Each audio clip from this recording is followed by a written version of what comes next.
ভিডিওটি তাদের জন্য করা যারা গতকালকে পোস্টের কমেন্ট করেছিলেন যে এত বিড়াল পালার কারণ কি, ওদেরকে স্প্রে করায় দেন, নিউটার করায় দেন, অপারেশন করায় দিলে জনসংখ্যা বাড়বে না।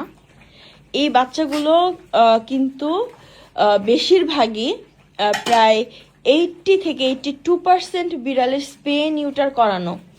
ওরা অসুস্থ বিড়াল বা হাত ভাঙা, পা ভাঙা, চোখ নেই, হাত নেই, এমন টাইপের বিড়াল ওরা, যাদেরকে শেল্টারে রাখা হয়েছে। এই বাচ্চাগুলো রাস্তায় সার্ভাইভাল না, বা ওদেরকে রাস্তায় ছেড়ে দিলে ওরা বাঁচতে পারবে না, এই কারণে ওদেরকে শেল্টারে রাখা হয়েছে।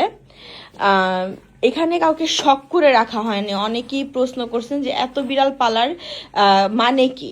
আসলে ওদেরকে আমি শখ করে পালতেছি না, বা ওরা আমার শখের কোনো বস্তু না।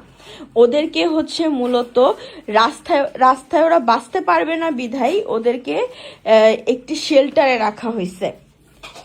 এই এতটুকুই হচ্ছে আপনাদের উদ্দেশ্যে আমার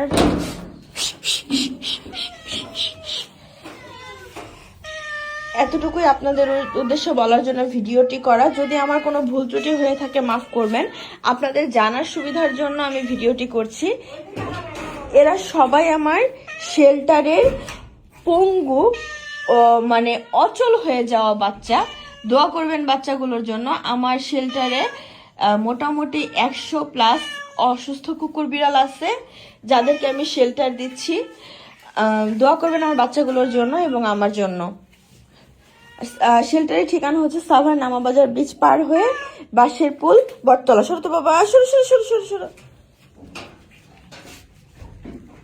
এই জায়গাটা শুধু অসুস্থ কুকুর বিড়ালের জন্যই বরাদ্দ রাখা হয়েছে।